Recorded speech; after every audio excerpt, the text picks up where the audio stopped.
Hermanas, hermanos, buenos días.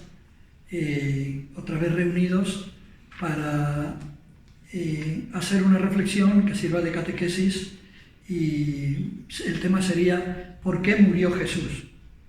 ¿Qué significa su muerte para nosotros los cristianos? Al recordar y reflexionar sobre alguno de los momentos de la pasión del Señor, tal vez nos hemos hecho esta pregunta: ¿qué hubiera podido hacer yo de haber estado allí? Hay una primera cosa que podemos hacer, entonces y ahora. Lograr que Jesús no haya sufrido su pasión para nada.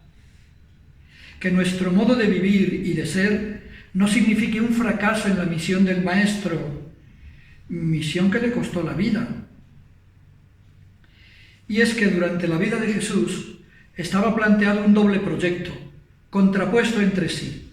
Un proyecto de vida, el querido por Dios, y un proyecto de muerte, cultivado por la prepotencia e intereses personales de los jefes del pueblo de Israel y la desorientación de muchos otros israelitas.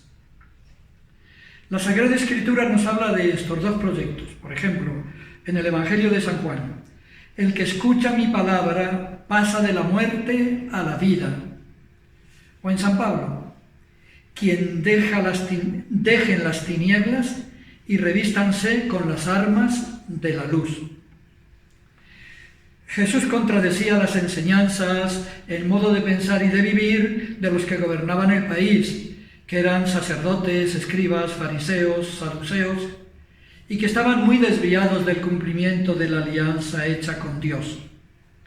Por eso Jesús les dice: no he venido a abolir la ley ni los profetas, sino a darles cumplimiento. Pero al contradecirles Jesús, y además tener la simpatía del pueblo, estaba poniendo en peligro la autoridad social y religiosa de esas autoridades, y junto con ello poniendo en peligro su poder económico. Jesús propone un proyecto de vida, proyecto que en muchos casos es una denuncia a las enseñanzas de quienes gobernaban el país. Ellos enseñaban que se agrada a Dios con ritos y normas de acciones externas. Por ejemplo, respecto de las comidas impuras, y Jesús afirma: no hay nada fuera del hombre que al entrar en él lo contamine. Lo que lo hace impuro es lo que sale de él. O sobre el culto, dice Jesús: este pueblo me honra con los labios, pero su corazón está lejos de mí. O del sábado, que enseñaban que no se podía hacer ninguna actividad. Una de las muchas veces que Jesús se opone a ello es cuando lo vigilaban para poder acusarle viendo si curaba en sábado. Jesús les dice muy molesto: ¿qué está permitido en sábado? ¿Hacer el bien o hacer el mal? ¿Salvar la vida o dar la muerte? Y los dejó callados, pero resentidos. Por eso, la pasión de Jesús no comienza en Getsemaní, en el huerto de los olivos. Si acaso, ahí comienza la recta final hacia el Calvario. Pero la pasión de Jesús es una consecuencia de toda su vida y comienza en su encarnación. Las razones de Jesús y del Padre para aceptar la pasión son las mismas que haber aceptado la encarnación y sus consecuencias. Las razones de su encarnación, de su vida, de su pasión y muerte, de su resurrección, son las mismas razones. Y esta razón es la voluntad de Dios, que quiere que la humanidad viva unida, solidaria y realizada en sus capacidades. Vamos a comprobar cómo la subida al Monte Calvario es el largo camino que Jesús recorrió durante toda su vida. Leamos el Evangelio.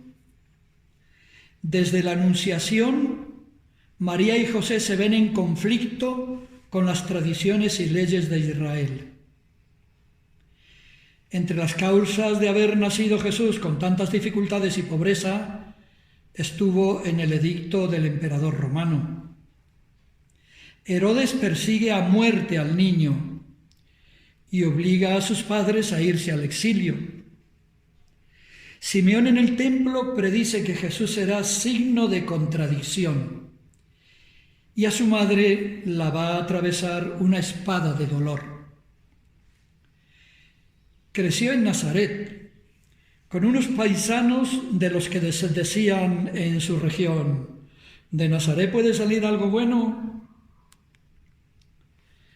Durante su vida lo acusaban de ser un falso profeta, un impostor, un subversivo, un poseído del demonio, un hereje. Y a lo largo de su vida y de su misión hay numerosas tentativas de apresarlo, de apedrearlo y de matarlo. Muchos discípulos lo abandonaron ante esta circunstancia y no andaban ya con él. Los apóstoles, que advierten la situación, tienen miedo. Incluso la gente está dividida a causa de Jesús. Y en un momento dado, ni sus parientes creían en él. En una de las ocasiones en que Jesús expresa la presión que sentía con tanta persecución, dice: «Bienaventurados los que no se escandalizan de mí». Lo dicho podríamos resumirlo así: asesinaron a Jesús no porque el Padre quiso que sufriera para redimirnos. Dios permitió la crucifixión de Jesús, sí, pero no la decretó. No fue su voluntad que sucediera así. Su muerte en la cruz es la consecuencia de la misión que el Padre le encomendó y que él cumplió. La misión de Jesús consistió en enseñar cómo librarnos de nuestros errores, orientando nuestras vidas. Y Jesús murió por habernos propuesto un camino de vida. Cuando ante el crucifijo en esta Semana Santa nos preguntamos: ¿qué podría ser yo?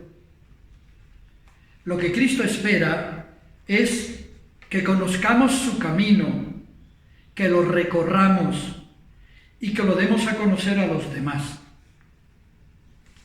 Bien, que durante la Semana Santa, sabiendo quién fue y qué hizo y por qué lo hizo Jesús y qué respuesta tenemos que dar como discípulas y discípulos, que todo esto nos ayude en nuestro compromiso con Él y para contribuir en la construcción del reino del Padre que el Señor nos propuso.